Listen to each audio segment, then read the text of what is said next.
ใจหายห่วงเจ้าผู้ดวงดอกไม้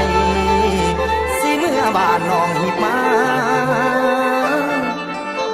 ละเสินขึ้นมานั่งนานยังโซเฟอร์ตีนผีละแถมใจดีอีกเด้อนางนั่งเปิดเพลงให้ฟังพร้อม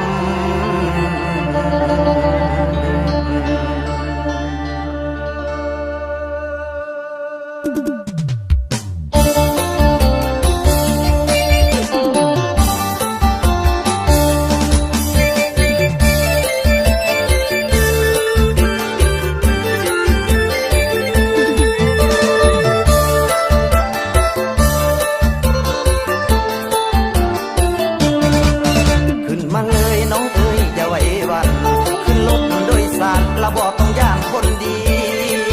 น้องสิไปไกลๆบอกเลยดีผู้สาวนั่งสีละคันผู้เฒ่าเสียเงินน้องอย่าเมินขอเสินเลยทางหน้าส่วนแม่ข้าขอเสินขึ้นทางหลังขึ้นคันนี้รับรองบอกผิดหวังจะคอยระวังบ่ให้มีโผยภัยไปใส่น้องหลัง52อายบ่ว่าหรือสิไปสักตา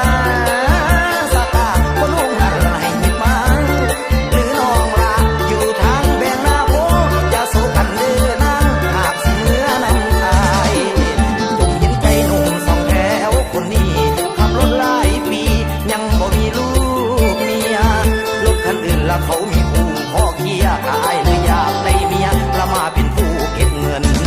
เสินเด้อน้องขันสาวเด้ยังบางมาน้องยังข้างอายพ่อให้อุ่นใจ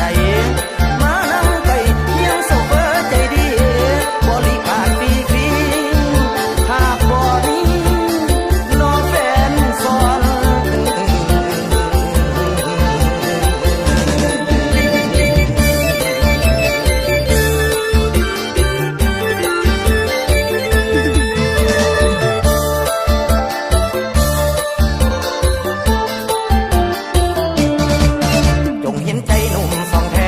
คนนี้ขับรถหลายปียังบ่มีลู